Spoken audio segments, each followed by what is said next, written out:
माननीय अध्यक्ष महोदय, हमने तो बड़ा साफ कहा है महोदय कि थोड़ा वक्त दिया जाए, हम चीजों को समझ करके जो कार्रवाई हो उसको गति देंगे महोदय, और अतिशीघ्र उस पर कार्रवाई सुनिश्चित करके सदन को अवगत कराएंगे महोदय। मैं तो कर रहा हूं महोदय। आप बोलिए हेमलाल बाबू। अध्यक्ष महोदय, जवाब के उत्तर से बड़ी स्पष्ट है, क्योंकि सिर्फ संतोष कुमार ही इसमें दोषी नहीं है, बल्कि कार्यपालक अभियंता भी दोषी है। इतने पैसे का गबन कार्यपालक अभियंता के बिना अकेले एक रोकड़पाल नहीं कर सकता। और इसमें है कि यदि विभागीय कार्रवाई कार्यपालक अभियंता पर ये लोग कर रहा है विभाग, तो कार्यपालक अभियंता दोषी है तब न विभागीय कार्रवाई कर रहा है। तो उसको विभागीय कार्रवाई करके इस केस से निकाल देना, यानी एफआईआर उसके खिलाफ में न होना, ये नियत बता रहा है माननीय मंत्री का। इसीलिए हमारा मांग होगा कि इन पर भी कार्रवाई और एफआईआर होनी चाहिए, तब ये सरकार का नाम होगा, सरकार का छवि बनेगा। माननीय मंत्री जी, इतने सारे माननीय सदस्य जो वरिष्ठतम सदस्य हैं सदन के, सबने अपना अपना विचार रखे। हमको लगता है कि इतना देर में आपको क्लियर हो जाना चाहिए, स्पष्ट हो जाना चाहिए। इस तथ्य में, इस विषय में कुछ छिपा छिपी अब नहीं है, सारा चीज ओपन आ गया, इसलिए आप भी क्लियर हो ही गए। तो माननीय सदस्य जो चाहते हैं आप उस पर बोलिए। महोदय, अभी हमने कहा तो माननीय सदस्य मोथरा बाबू ने कहा कठोर से कठोर कार्रवाई क्या होता है। मैं तो कह रहा हूं महोदय, कठोर से कठोर कई श्रेणियों की कार्रवाई होती है महोदय।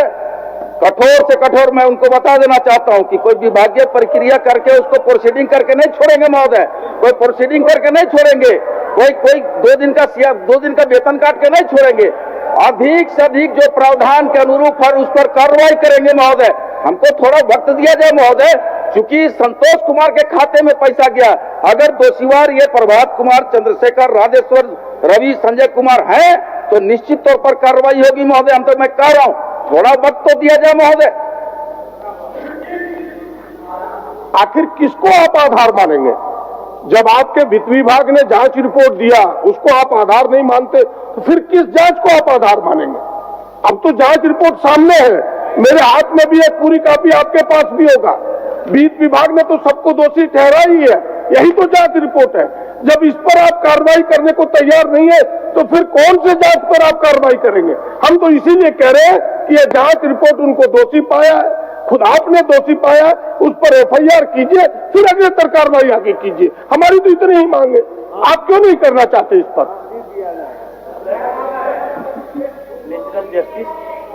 बोलिए। मौका तो उसको देंगे ना भाई। इतने माननीय सदस्य सभी चाहे सत्ता पक्ष के ही हैं, उनका स्पष्ट यही राय है कि भाई जो दोषी पदाधिकारी है उस पर एफआईआर करा के उस पर कार्रवाई हो।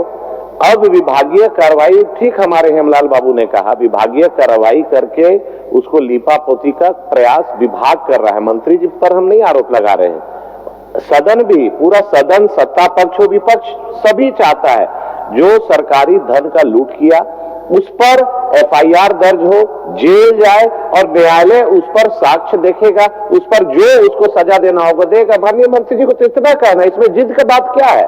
सब चाहे इतने वरिष्ठ सदस्य बोल रहे हैं, इसमें जब सत्ता पक्ष को इतना मशक्कत करना पड़ रहा है ये बात कराने के लिए, तो विपक्ष का स्थिति को समझ लीजिए अध्यक्ष महोदय। चलिए माननीय जोगेंद्र बाबू, चलिए बोलिए। अरे देखिए, इसको आप मत खींचिए, 27 मिनट हो गया, 27 मिनट हो गया, नहीं तो आसन नियमन देगा महोदय। आप 1 मिनट का समय दिया जाए पूरा महोदय। सदन का भावना को समझ लीजिए और फिर जवाब दीजिए। मैं तो कह रहा हूं कि महोदय, चाहे वो सत्ता पक्ष हो चाहे विपक्ष के साथी हो, जो मामला सदन में आता है वो राजहित का मामला होता है महोदय। हम इसमें गंभीर है और मैं कहा कि चलता सत्र पर कार्रवाई करते हुए मैं सदन को अवगत कराऊंगा। मैं तो बार बार कह रहा हूं महोदय। मान जाइए माननीय मंत्री, चलते सत्र में इनका फलाफल आ जाएगा। सत्र में फलाफल का हमने एफआईआर कहा है, नहीं तो हम धरने पर बैठेंगे, हम छोड़ेंगे नहीं। हम धरने पर बैठेंगे और आपके सामने बैठेंगे। माननीय सदस्य, कहीं उचित नहीं होता है अध्यक्ष महोदय, न्याय दिलाना, पैसे के लूट को रोकना, ये मेरा जिम्मेदारी है, ये मेरा दायित्व है, सरकार किसी की भी हो। अच्छा बैठे,